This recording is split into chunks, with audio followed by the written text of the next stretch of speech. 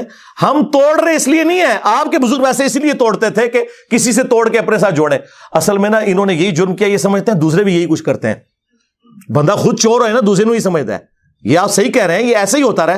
لیکن آج جو شخص آپ پہ اللہ تعالیٰ نے مسلط کیا ہے نا, یہ شخص آپ کے بزرگوں سے توڑ کے اپنے ساتھ نہیں جوڑ رہا, یہ اس کے ساتھ جوڑ رہا ہے جس کی قبر مدینے میں ہے. صلی اللہ علیہ وآلہ وسلم.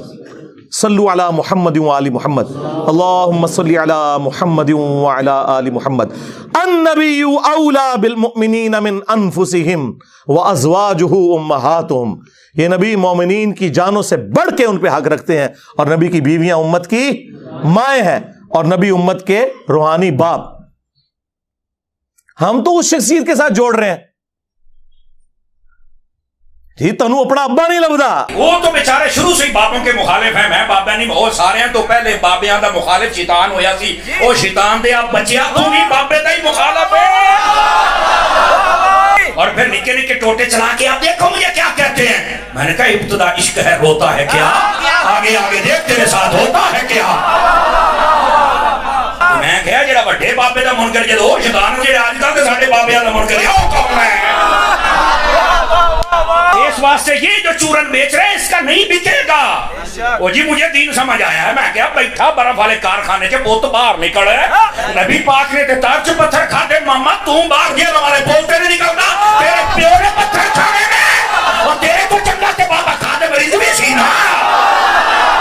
کمال والی بات ہے جناب. ایسے ہی بک بکڑا شروع کیا, باہر نکل بوت. کمال ہے گا, تو اسلام کا کام نہیں کرنا, صحیح دین بھلا پھر چند لوگ آوارہ ذہن کے ان کی تسکین کا سبب ہو. اور تیرے تو پہلوں بھی ایک ذکر نہ لائق آیا سی جسائیاں انہوں مکا چھڑیا ترہنا تو بھی نہیں. کمال والی گا, تو بابا تو کریں گا کی, اوہ ابا لبیا کرو. جیڑے دن تے لب جانا تینوں مسئلہ حل ہو جانا, تینوں ابا ہی نہیں لبن دے. ابا منو لبے ہے, تو لالی نہیں نکلا, تو نے اپنا ابا چھوڑ دیا. تمہارا ابا تو وہ تھا جسے قرآن میں تمہارا ابا ڈکلیئر کیا گیا تھا, النبی اولا بالمؤمنین من انفسہم وازواجہ امہاتہم. کسی نے بغداد میں اپنا ابا بنا لیا, کسی نے اجمیر میں بنا لیا, کسی نے دیوبند میں بنا لیا, کسی نے بریلی میں بنا لیا. ابے تو تم لوگوں نے بدلے ہیں, ابا تو ایک تھا. اور تمہارے تو ایک ایک فرقے میں کتنے کتنے ابے ہیں.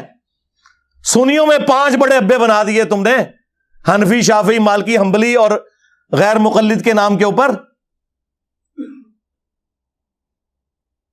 شیعہ میں کتنے ابے بنا دیے, زیدیہ, اثنا عشریہ, اسماعیلیہ. پھر سنیوں کے حنفیوں کے اندر کتنے ابے بنا دیے, بریلویہ, دیوبندیہ, حیاتیہ, مماتیہ. ابے تو تواڑے نہیں پہ, اتنے ابے نے تواڑے کے گیڑے نہیں جاندے. ابا ہی کسی ابا لب لے آیا سی. ہاں تم نے قرآن اور سنت کے نام کے اوپر عزتیں ویل کر کے اپنے بابوں کی تعلیمات لوگوں کو سکھائیں.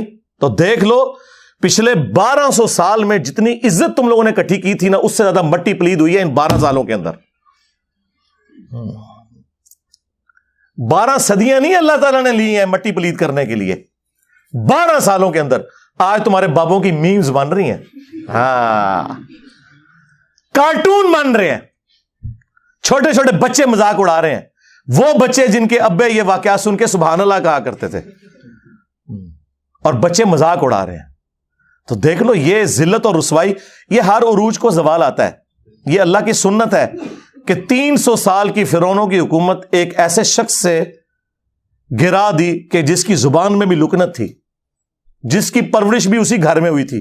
کون؟ موسیٰ بن عمران علیہ السلام.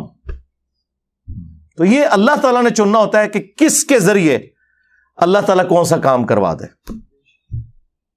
اور جی ساڑھے بزرگاں نے 90 لاکھ نو کلمہ پڑھا دے. چھڑ دیو, کلمہ تو تانوں بھی نہیں صحیح طریقے نال آندا, تجوید نال, نماز نہیں آتی, ترجمہ نہیں آتا.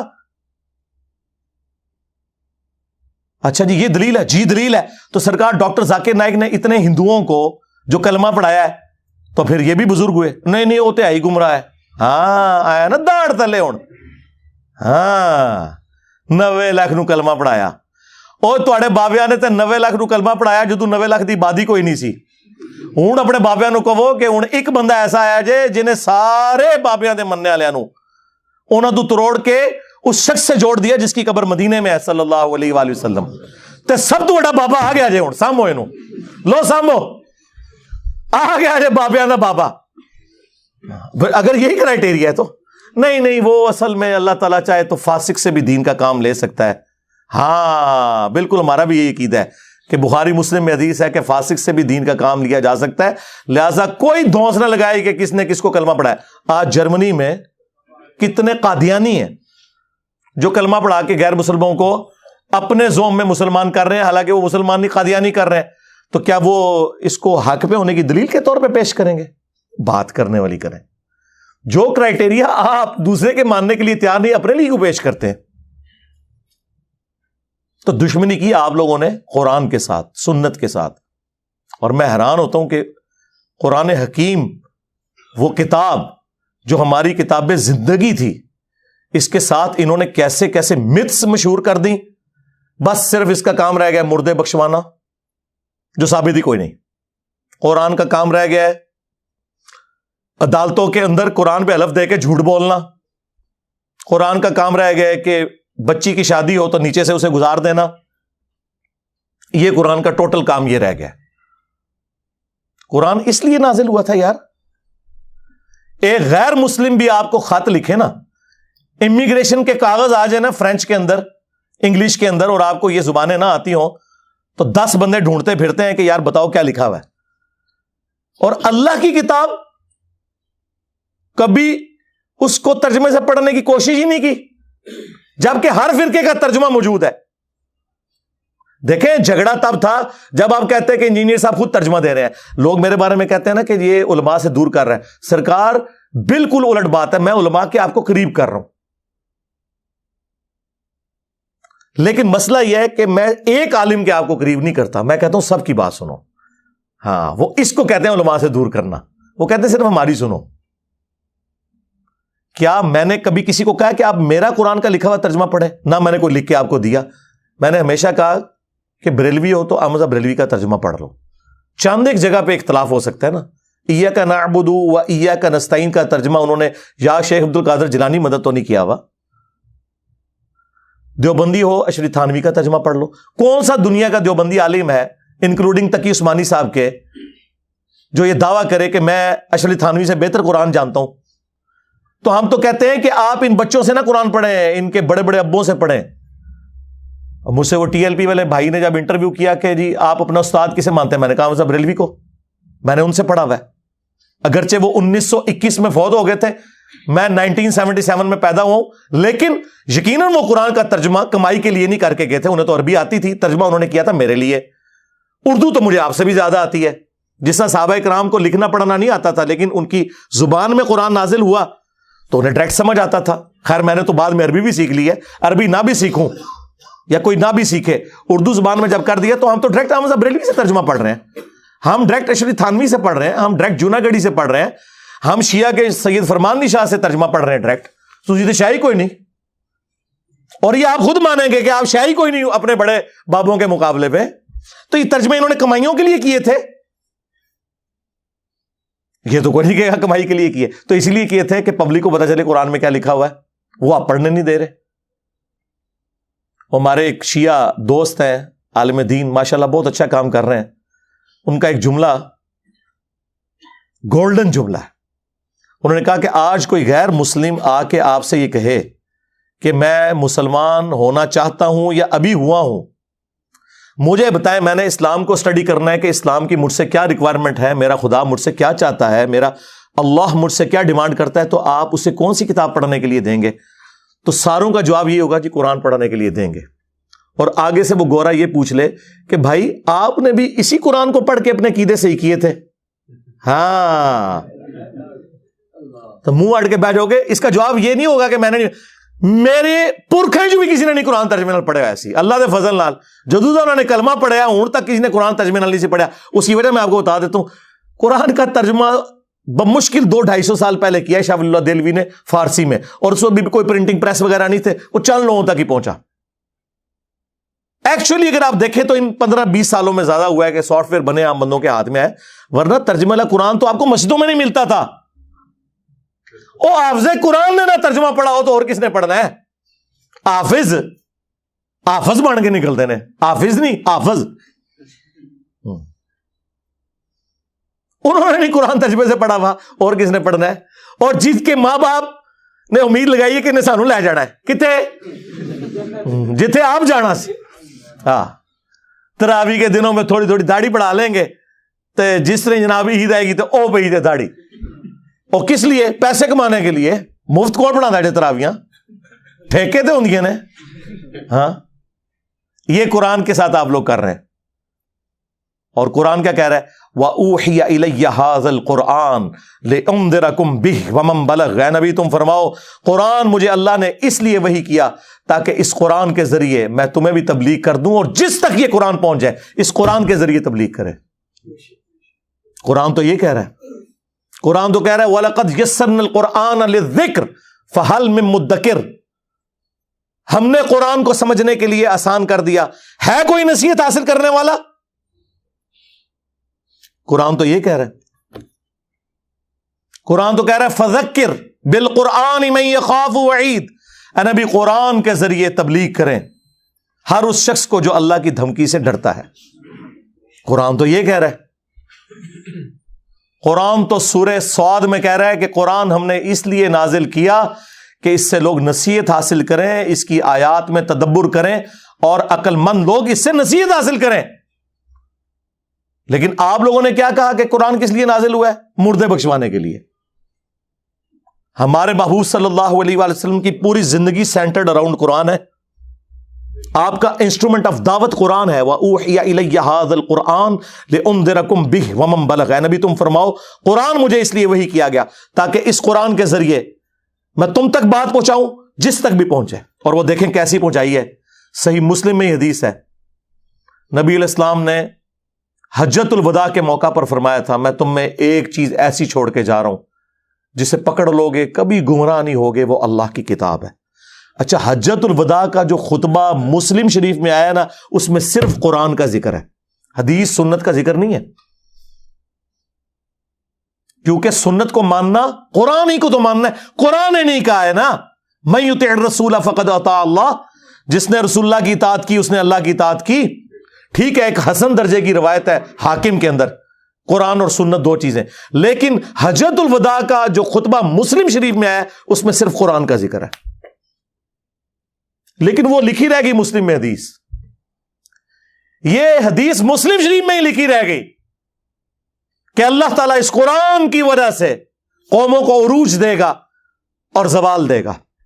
وہ زمانے میں معزز تھے مسلمان ہو کر اور تم خوار ہوئے تارک قرآن ہو کر. یہ مسلم شریف میں حدیث لکھی رہ گئی جی. یہ مسلم میں ہی لکھی رہ گئی حدیث. القرآن حجت لک او علیک.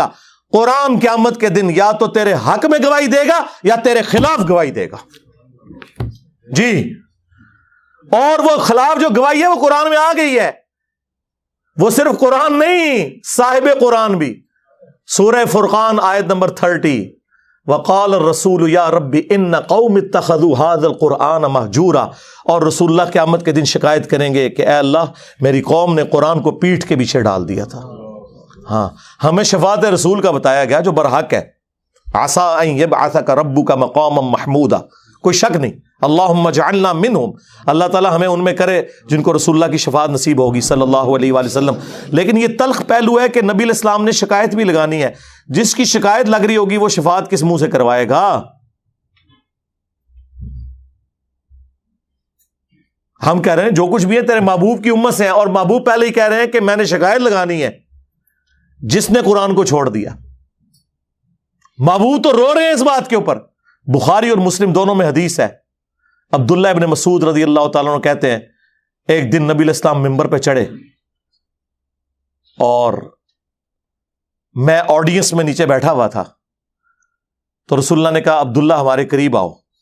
میں قریب گیا. کہا عبداللہ ہمیں قرآن سناؤ. ان کا یا رسول اللہ قرآن تو آپ پہ نازل ہوا ہے.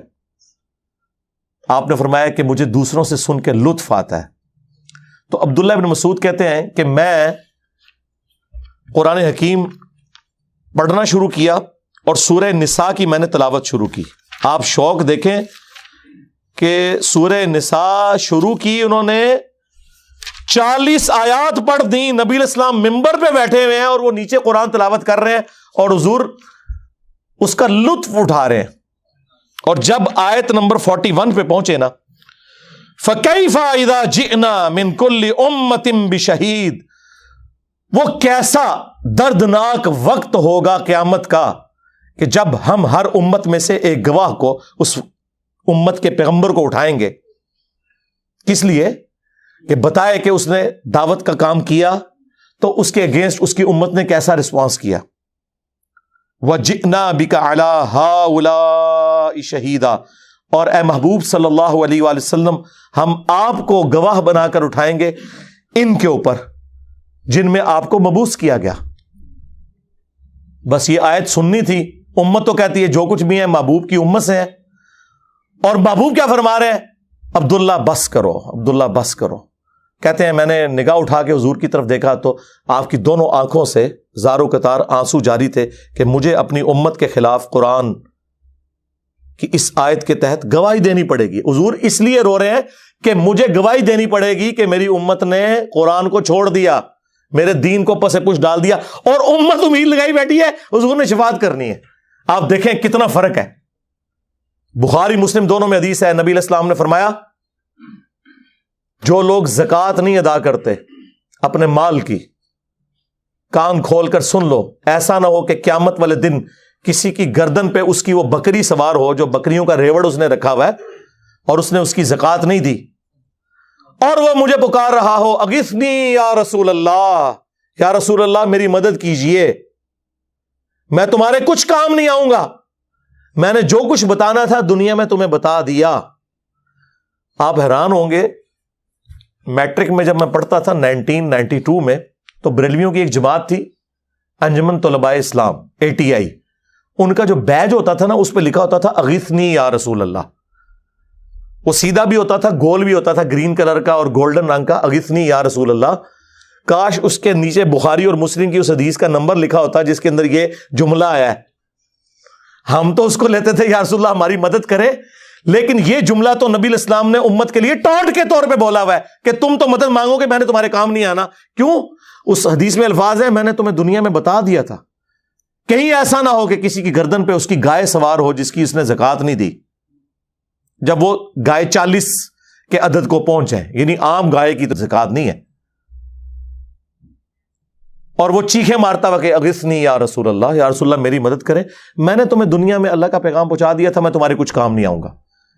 پھر نبی علیہ السلام نے اونٹ کا سوار ہونے کا ذکر کیا. تو اندازہ کریں اللہ کے نبی علیہ السلام نے اپنی امت کو ایک ایک تفصیل کھول کر بیان کر دی ہے, کوئی قسم نہیں چھوڑی, کھول کھول کر باتیں بیان کر دی ہیں, کسی کو وہم بھی باقی نہ رہے. پھر بھی امت کو خیال نہ آئے تو الگ بات. پھر حجۃ الوداع سے جو واپسی پہ نبی علیہ السلام نے غدیر کا خطبہ دیا ہے, غدیر خم کا, صحیح مسلم میں ہی اوپر تلے 4 احادیث ہیں 6225 سے 6228 تک. اے لوگو آگاہ ہو جاؤ, میں بھی ایک انسان ہوں, قریب ہے کہ اللہ کا قاصد یعنی موت کا فرشتہ میرے پاس آئے اور میں اس کی دعوت قبول کر لوں.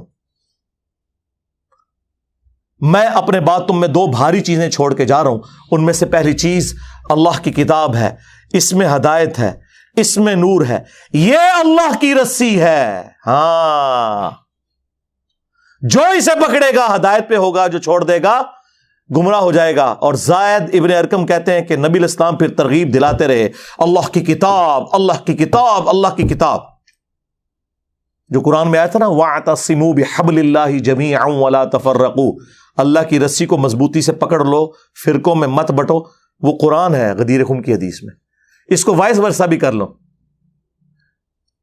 کہ جو قرآن کو نہیں پکڑے گا وہ فرقوں میں بٹ جائے گا, کیونکہ کامن بانڈ اللہ نے بتا دیا, اللہ کی رسی کو پکڑ لو اور فرقوں میں مت بٹو. اس کا کیا مطلب ہے کہ جو نہیں پکڑے گا فرقوں میں بٹ جائے گا, اور وہ ہو گیا. اور فرمایا دوسری بھاری چیز میرے اہل البیت ہیں, میں اپنے اہل البیت کے معاملے میں تمہیں اللہ کا خوف دلاتا ہوں, یعنی میری وفات کے بعد ان کے ساتھ حسن سلوک کرنا. یہ 3 دفعہ آپ نے جملہ بولا. لیکن امت نے نہ قرآن کو پکڑا اور نہ اہل بیت کو زندہ چھوڑا، بالکل الٹ امت چلی۔ پھر بخاری اور مسلم دونوں میں حدیث ہے، اللہ کے محبوب صلی اللہ علیہ وآلہ وسلم جب کبھی بھی خطبہ دیتے تھے نا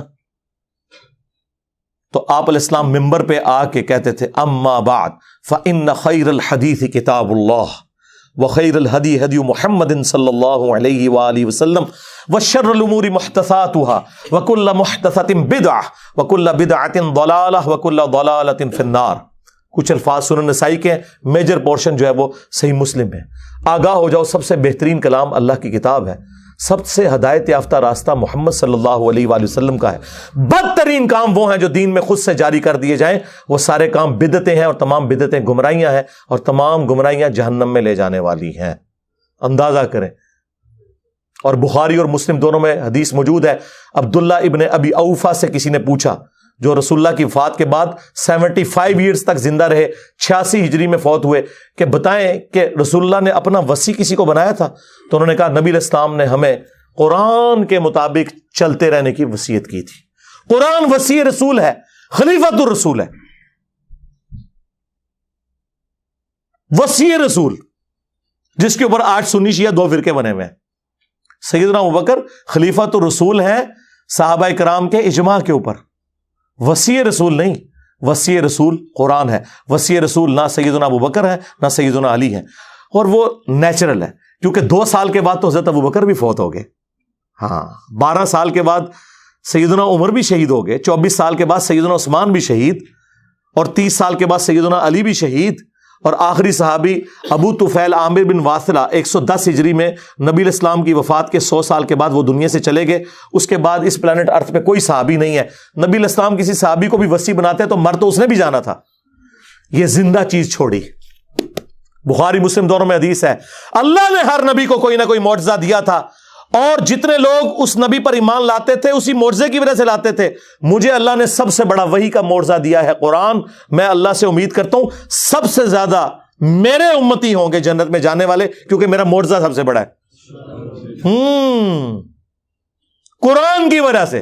اور بخاری مسلم میں آ گیا کہ جنتیوں کا نصف میری امت سے ہے، قرآن کی وجہ سے۔ جامعہ ترمذی میں، سنن ابن ماجہ میں حدیث ہے، جنتیوں کی 120 میں سے 80 صفحے میری امت سے، قرآن کی وجہ سے۔ یعنی قرآن مطلب یہ مردوں کو بخشنے کی وجہ سے نہیں، سرکار عمل کرنے کی وجہ سے۔ تو نبی علیہ السلام کا وصی، آپ کا خلیفہ، آپ علیہ السلام کا انسٹرومنٹ آف دعوت، ہر چیز۔ صحیح بخاری میں ایک بڑی زبردست حدیث ہے جو میں نے ہی ایک دفعہ اپنے ممبر سے بیان کی ہے، ادروائز وہ حدیث آپ نے کبھی سنی نہیں ہوگی، کیونکہ اس کے ساتھ 295C جڑی ہوئی ہے۔ صحیح بخاری میں ایک چیپٹر ہے کتاب الاعتصام بالکتاب والسنہ، قرآن و سنت کو مضبوطی سے پکڑنا۔ اس چیپٹر میں امام بخاری ایک حدیث لے کے آئے ہیں کہ جب حضرت ابوبکر کی بیعت کی گئی نا تو دوسرے دن حضرت ابوبکر صدیق رضی اللہ تعالیٰ عنہ آڈینس سے خطاب کرنے کے لیے مسجد نبوی میں آئے، تو ان کے خطاب کرنے سے پہلے حضرت عمر ممبر پہ چڑھے، جس طرح آج کل بھی اسٹیج سیکٹری کے طور پہ، اور کمال کا خطبہ دیا۔ 2 جملوں کا خطبہ ہے وہ بخاری میں آیا ہے، لیکن مولوی نہیں آپ کو بتائے گا، جن کو بتانا چاہیے وہ بھی ڈرتے ہیں بتاتے ہوئے، جن کو نہیں بتانا چاہیے وہ تو نہیں بتائیں گے۔ حضرت عمر کے الفاظ ہیں کہ دیکھو، یعنی حضور کے غم کی وجہ سے لوگ دکھی تھے، یعنی جس شخصیت کو آپ اپنے ماں باپ اولاد سب سے بڑھ کر عزیز سمجھتے ہیں اور وہ دنیا سے چلی جائے تو صحابہ کرام کی تکلیف کا اندازہ کون کاٹ سکتا ہے۔ تو سیدنا عمر نے کہا کہ دیکھو، اللہ نے اپنے نبی کے لیے وہ پسند کیا جو اللہ کے پاس تھا، وہ اس سے بہتر تھا جو دنیا میں ہے۔ وَلَلْآخِرَةُ خَيْرٌ لَكَ مِنَ الْأُولَىٰ، اے نبی تمہارا ہر آنے والا لمحہ گزرے ہوئے سے بہتر ہوگا۔ کیوں؟ وَرَفَعْنَا لَكَ ذِكْرَكَ، ہم نے آپ کے لیے آپ کا ذکر بلند کر دیا۔ دنیا میں کوئی لمحہ ایسا نہیں ہے کہ اللہ کے ساتھ رسول اللہ کا نام نہ بولا جاتا ہو اذان کے اندر، اللہم صلی علی محمد وعلی آل محمد۔ تو حضرت عمر کے الفاظ ہیں کہ اللہ تعالیٰ نے وہ پسند کیا جو تمہارے نبی کے لیے بہتر تھا، لیکن اللہ نے تمہارے لیے تمہارے نبی کے جانے کے بعد وہ کتاب چھوڑ دی ہے جس کتاب کے ذریعے اس نے اپنے نبی کو ہدایت دی تھی. اب یہ بڑا خطرناک جملہ تھا, خطرناک جملہ تھا, خطرناک سے بھی اگلا ورژن. تم بھی اس کتاب کو پکڑو گے تو ہدایت پہ قائم رہو گے. اور پھر اس جملے کو ریپیٹ کیا, اس کتاب کو کہ جس کتاب کو تمہارے نبی کی ہدایت کا ذریعہ بنایا. اچھا, اس کا یہ مطلب نہیں نعوذ باللہ کوئی رسول اللہ گمراہ تھے, نہیں. قرآن میں واضح آیت ہے ما ضل صاحبکم وما غوا, تمہارے نبی نہ کبھی بہکے ہیں نہ کبھی بہرا چلے ہیں. یہاں پہ بھی ضلہ کا لفظ آیا ہے. یہ کیا ہے جو قرآن حکیم میں اللہ تعالیٰ نے فرمایا ووجدک ضالا فہدی, اے نبی ہم نے آپ کو اپنی محبت میں خود رفتہ پایا اور ہدایت کے بلند ترین مرتبے پر پہنچا دیا. ضال کا مطلب گمراہی بھی ہوتا ہے, ضال کا مطلب کسی کی محبت میں ڈوبنا بھی ہوتا ہے. ان ابانا لفی ضلال مبین, حضرت یعقوب کے بیٹوں نے جو خود صحابی تھے اپنے باپ کے بارے میں کیا کہا تھا کہ ہمارے ابا جان تو یوسف کی محبت میں ڈوب چکے ہیں. اب وہاں ترجمہ آپ فی ضلال مبین کا یہ تو نہیں کرتے کہ ہمارے ابا گمراہ ہو چکے ہیں, وہ تو کافر ہو جاتے, اپنے پیغمبر ابے کو کہتے تو نہیں. ووجدک ضالا فہدی, احمد بریلوی نے بالکل صحیح ترجمہ کیا, مولانا مودودی نے بھی صحیح ترجمہ کیا. اپنی محبت میں خود رفتہ پایا اور ہدایت کے اعلیٰ منزل کو پہنچا دیا. یہی مضمون سورہ شورا میں بھی ہے کہ ہم نے اس قرآن کے ذریعے اے نبی آپ کو اس اعلیٰ درجے پر پہنچایا. ما کنت تدری ما الکتاب ولا الایمان, اس قرآن کے نزول سے پہلے آپ نہ کتاب جانتے تھے نہ ایمان کی تفصیلات, بلکہ اللہ نے اس کو ہدایت اور نور کا ذریعہ بنایا. وَإِنَّكَ لَتَهْدِي إِلَىٰ صِرَاطٍ مُسْتَقِيمٍ, اور نبی بے شک اب آپ بھی لوگوں کو ہدایت کی طرف بلاتے ہیں. تو نبی علیہ السلام, وہ میں بتا رہا تھا خطبہ کیوں نہیں لوگ بیان کرتے تھے, اس میں جو حضرت عمر کا جملہ ہے نا کہ اللہ نے اس کتاب کے ذریعے تمہارے نبی کو ہدایت دی, تو اب اس کے لوگ ڈرتے تھے یار یہ تو کہیں گے نبی کو گمراہ مان رہے ہیں. بھائی تم ایکسپلین کرو, ہم نے بھی کر دیا. یہ کبھی بھی خطبہ بیان نہیں ہوا, اور یہ خطبہ صحیح بخاری میں لکھا ہوا ہے. حضرت عمر فاروق رضی اللہ تعالیٰ عنہ نے حضرت ابوبکر کی خلافت اسٹیبلش ہونے کے دوسرے دن خطبہ دیا. کمال کا خطبہ ہے. اور قرآن اتنا سٹرونگ ہے اس حوالے سے کہ بخاری مسلم میں جو حدیث شفاعت ہے, جو نبی علیہ السلام ہماری شفاعت کریں گے انشاءاللہ, اس کے اینڈ پہ آتا ہے کہ نبی علیہ السلام کہتے ہیں جب میں آخری دفعہ جہنم کی طرف جاؤں گا تو داروغہ جہنم مالک علیہ السلام مجھ سے کہیں گے یا رسول اللہ اب آپ کا کوئی امتی بھی دوزخ میں باقی نہیں ہے سوائے اس کے جسے قرآن نے جنت میں جانے سے روک رکھا ہے. قرآن جب روک لے گا نا تو کوئی نہیں بچا سکتا. یہ ویسے شعر ہے, خدا کا پکڑا چھڑائے محمد کا پکڑا چھڑا کوئی نہیں سکتا. کتنا یہ ظلم کر رہے ہیں, اللہ اور رسول کا مقابلہ کروا رہے ہیں, نعوذ باللہ. اور بخاری مسلم میں لکھا ہے کہ یا رسول اللہ قرآن نے روک لیا ہے, اب آپ کی شفاعت بھی ان کے کام نہیں آئے گی جن کو قرآن نے جنت میں جانے سے روک لیا ہے. اور قرآن نے کن کو روک لیا؟ انہ من یشرک باللہ فقد حرم اللہ علیہ الجنہ ومأواہ النار وما للظالمین من انصار. بے شک جو کوئی بھی اللہ کے ساتھ شرک کرے گا اللہ نے اس پہ جنت حرام کر دی ہے, اس کا ٹھکانہ جہنم ہے, وہاں اس کا کوئی مددگار نہیں ہوگا. قرآن نے جنت حرام کر دی ہوئی ہے. حتیٰ کہ بخاری اور مسلم دونوں میں حدیث ہے اللہ نے ہر نبی کو ایک مقبول دعا دی تھی جو اس نے دنیا ہی میں کر لی, لیکن میں نے اپنی دعا چھپا کے رکھی ہے قیامت کے دن کے لیے, اور میری اس دعا سے میرے ہر امتی کو نفع پہنچے گا سوائے اس شخص کے کہ جس نے دنیا میں اللہ کے ساتھ کسی قسم کا شرک کیا ہوا. شرک is the most sensitive issue in the sight of Allah. اور شرک اور نماز یہ دو سینسٹیو ٹاپکس ہیں.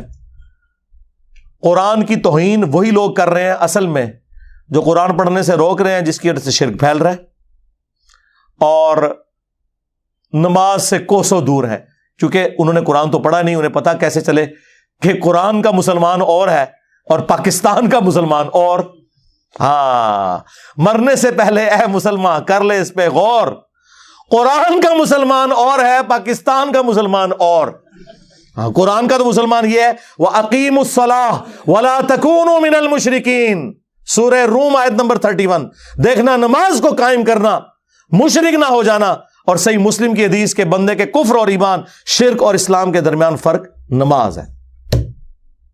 باقی اس پہ تو کافی بولا جا سکتا ہے, میری کئی ایک ویڈیوز ہیں وہ آپ دیکھ سکتے ہیں اس حوالے سے. میں نے یہ موقع غنیمت جانا کہ میں مسلمانوں کے دماغ کے اوپر سٹرائک کروں کہ خدا کے لیے قرآن کو جو آگ لگی اس پہ جو آپ سیکھ پا رہے ہیں، سب سے بڑے تو دشمن آپ لوگ ہیں جو جزدان میں قرآن کو لپیٹ کے. اور دیکھیں جو مہنگے والے قرآن ہوتے ہیں نا ترجمے والے، ان کے اوپر غلاف بھی چڑھا ہوتا ہے تاکہ تصور سے کہ میں اس کو اتنی دفعہ یوں کروں گا وہ کھولے ہی نہ، وہ ادھر ہی پڑھا رہے.